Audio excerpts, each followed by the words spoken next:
ಜಿಲ್ಲಾ ಮಟ್ಟದ ಶಿಕ್ಷಕರ ದಿನಾಚರಣೆ ಹಾಗೂ ಪ್ರಶಸ್ತಿ ಪ್ರದಾನ ಸಮಾರಂಭದಲ್ಲಿ ಸರ್ವೇಪಲ್ಲಿ ರಾಧಾಕೃಷ್ಣನ್ ಹಾಗೂ ಸಾವಿತ್ರಿ ಬಾಪುಲೆ ಅವರ ಭಾವಚಿತ್ರಕ್ಕೆ ಪುಷ್ಪಾರ್ಚನೆ ಮಾಡಲಾಯಿತು ಹಾಗೂ ಮೃತ ವಿದ್ಯಾರ್ಥಿಗಳ ಭಾವಚಿತ್ರಕ್ಕೆ ಮಾಲಾರ್ಪಣೆ ಮಾಡಿ ಕಾರ್ಯಕ್ರಮ ರದ್ದುಪಡಿಸಿದರು. ನಗರದ ಪಂಡಿತ ಸಿದ್ದರಾಮ ಜಂಬಲ್ದಿನ್ನಿ ರಂಗಮಂದಿರದಲ್ಲಿ ಜಿಲ್ಲಾಡಳಿತ, ಜಿಲ್ಲಾ ಪಂಚಾಯಿತಿ, ನಗರಸಭೆ, ಶಾಲಾ ಶಿಕ್ಷಣ ಇಲಾಖೆ ಸಂಯುಕ್ತಾಶ್ರಯದಲ್ಲಿ ಹಮ್ಮಿಕೊಂಡ ಸರ್ವೇಪಲ್ಲಿ ರಾಧಾಕೃಷ್ಣನ್ ಅವರ 137ನೇ ಜನ್ಮದಿನದ ಅಂಗವಾಗಿ ಏರ್ಪಡಿಸಿದ ಜಿಲ್ಲಾ ಮಟ್ಟದ ಶಿಕ್ಷಕರ ದಿನಾಚರಣೆ ಹಾಗೂ ಪ್ರಶಸ್ತಿ ಪ್ರದಾನ ಸಮಾರಂಭದಲ್ಲಿ ಸರ್ವೇಪಲ್ಲಿ ರಾಧಾಕೃಷ್ಣನ್ ಹಾಗೂ ಸಾವಿತ್ರಿಬಾಯಿ ಫುಲೆ ಅವರ ಭಾವಚಿತ್ರಕ್ಕೆ ಪುಷ್ಪಾರ್ಚನೆ ಮಾಡಲಾಯಿತು. ಭೀಕರ ರಸ್ತೆ ಅಪಘಾತದಲ್ಲಿ ಇಬ್ಬರು ವಿದ್ಯಾರ್ಥಿಗಳು ಮೃತಪಟ್ಟಿರುವುದರಿಂದ ಜಿಲ್ಲಾ ಮಟ್ಟದ ಶಿಕ್ಷಕರ ದಿನಾಚರಣೆ ಹಾಗೂ ಪ್ರಶಸ್ತಿ ಪ್ರದಾನ ಕಾರ್ಯಕ್ರಮವನ್ನು ರದ್ದುಗೊಳಿಸಿ ಮೃತರ ಆತ್ಮಕ್ಕೆ ಶಾಂತಿ ಕೋರಿ ಶ್ರದ್ಧಾಂಜಲಿ ಸಲ್ಲಿಸಲಾಯಿತು ಹಾಗೂ ಮೃತ ವಿದ್ಯಾರ್ಥಿಗಳ ಭಾವಚಿತ್ರಕ್ಕೆ ಮಾಲಾರ್ಪಣೆ ಮಾಡಿ ಕಾರ್ಯಕ್ರಮ ರದ್ದುಪಡಿಸಿದರು. ಲೋಹಿಲಾ ಶಾಲೆಯ ಮಕ್ಕಳು ಬಸ್ಸಿಂದ ಕಬ್ಬಗಲ್ ಹತ್ರ ಬಸ್ಸಿಂದ ಬರುವಾಗ ಆಕ್ಸಿಡೆಂಟ್ ಆಗಿ ಆ ದುರಂತದಲ್ಲಿ ಇಬ್ಬರು ಮಕ್ಕಳು ನಮ್ಮಿಂದ ಅಗಲಿದ್ದಾರೆ. ಹೆಚ್ಚು ಕಡಿಮೆ ಒಂದು 24 ವಿದ್ಯಾರ್ಥಿಗಳು ಅವರು ಚಿಕಿತ್ಸೆಯನ್ನು ಪಡಿತಾ ಇದ್ದಾರೆ.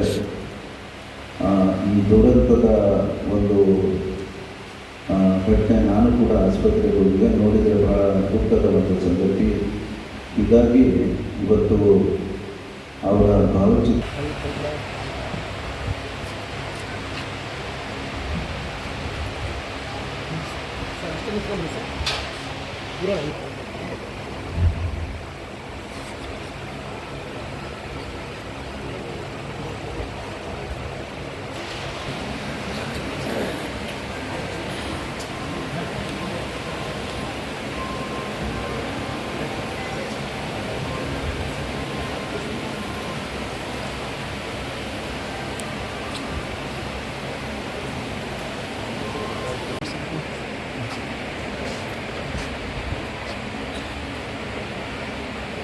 ಭಗವಂತ ಆ ಮಕ್ಕಳ ಶಿಕ್ಷಕರ ಕುಟುಂಬದವರಿಗೆ ದುಃಖಭರಿಸುವಂಥ ಶಕ್ತಿ ನೀಡಲಿ. ಆ ಮಕ್ಕಳ ಎಲ್ಲರೂ ಕೂಡ ಪ್ರಾರ್ಥನೆಯನ್ನು ಮಾಡೋಣ.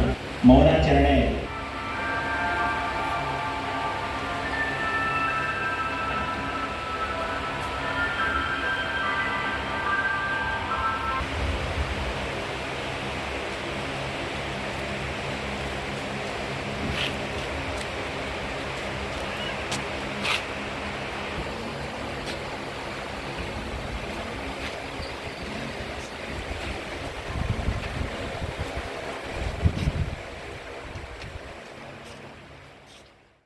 ವಿಧಾನ ಪರಿಷತ್ ಸದಸ್ಯ ಶಶಿಲ್ ನಮೋಶಿ ಅವರು ಮೃತರ ವಿದ್ಯಾರ್ಥಿಗಳಿಗೆ ಹಾಗೂ ಕಳೆದ 2 ದಿನದ ಹಿಂದೆ ಹೃದಯಘಾತದಿಂದ ಮೃತಪಟ್ಟವರ ಶಿಕ್ಷಕರ ಭಾವಚಿತ್ರಕ್ಕೆ ಮಾಲಾರ್ಪಣೆ ಮಾಡಿ ಮಾತನಾಡಿದರು. ಮಾನ್ವಿ ತಾಲೂಕಿನ ಕಪ್ಪಗಲ್ ಕ್ರಾಸ್ ಬಳಿ ಶಾಲಾ ವಾಹನ ಮತ್ತು ಸಾರಿಗೆ ಬಸ್ ನಡುವೆ ರಸ್ತೆ ಅಪಘಾತದಲ್ಲಿ ಸಮರ್ಥ ಹಾಗೂ ಶ್ರೀಕಾಂತ್ ಎನ್ನುವ ವಿದ್ಯಾರ್ಥಿಗಳು ಮೃತಪಟ್ಟಿದ್ದಾರೆ. 25ಕ್ಕೂ ಅಧಿಕ ಮಕ್ಕಳು ಗಾಯಗೊಂಡಿದ್ದಾರೆ.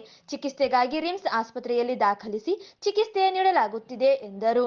ಶೋಕ ಆಚರಿಸಿದ ಸಂದರ್ಭದಲ್ಲಿ ಶಿಕ್ಷಕರ ದಿನಾಚರಣೆ ನಡೆಸುವುದು ಸೂಕ್ತವಲ್ಲ. ಈ ಹಿನ್ನೆಲೆಯಲ್ಲಿ ಜಿಲ್ಲಾ ಮಟ್ಟದ ಶಿಕ್ಷಕರ ದಿನಾಚರಣೆಯನ್ನು ರದ್ದುಪಡಿಸಲಾಗುತ್ತದೆ. ತಾಲೂಕು ಮಟ್ಟದಲ್ಲಿ ಆಚರಣೆ ಮಾಡಲು ತಿಳಿಸಿದರು. ಡಿಡಿಪಿಐ ಕೆಡಿ ಬಡಿಗೇರ ಮಾತನಾಡಿ, ಶಾಲಾ ವಾಹನ ಮತ್ತು ಶಾಲಾ ಬಸ್ ನಡುವೆ ರಸ್ತೆ ಅಪಘಾತದಲ್ಲಿ ಇಬ್ಬರು ಮಕ್ಕಳು ಮೃತಪಟ್ಟಿದ್ದಾರೆ. ಮಕ್ಕಳು ಮತ್ತು ಪೋಷಕರು ದುಃಖದಲ್ಲಿರುವಾಗ ಇಂತಹ ವೇಳೆ ಜಿಲ್ಲಾ ಮಟ್ಟದ ಶಿಕ್ಷಕರ ದಿನಾಚರಣೆ ಮಾಡುವುದು ಸರಿಯಲ್ಲ. ಈ ಹಿನ್ನೆಲೆಯಲ್ಲಿ ಜಿಲ್ಲಾ ಮಟ್ಟದ ಶಿಕ್ಷಕರ ದಿನಾಚರಣೆ ರದ್ದುಪಡಿಸಲಾಗುತ್ತದೆ. ತಾಲೂಕಿನಲ್ಲಿ ನಡೆಯುವ ಶಿಕ್ಷಕರ ದಿನಾಚರಣೆ ನಡೆಸಿ ತಾಲೂಕುವಾರು ಶಿಕ್ಷಕರ ಪ್ರಶಸ್ತಿ ನೀಡಬಹುದಾಗಿದೆ ಎಂದು ತಿಳಿಸಿದರು. ಈ ಸಂದರ್ಭದಲ್ಲಿ ಪ್ರಾಥಮಿಕ ಮತ್ತು ಪ್ರೌಢಶಾಲೆಯ ಮುಖ್ಯ ಗುರು, ಶಿಕ್ಷಕರು, ಪ್ರಾಥಮಿಕ ಮತ್ತು ಪ್ರೌಢಶಾಲೆಯ ಶಿಕ್ಷಕರು ಭಾಗವಹಿಸಿದ್ದರು.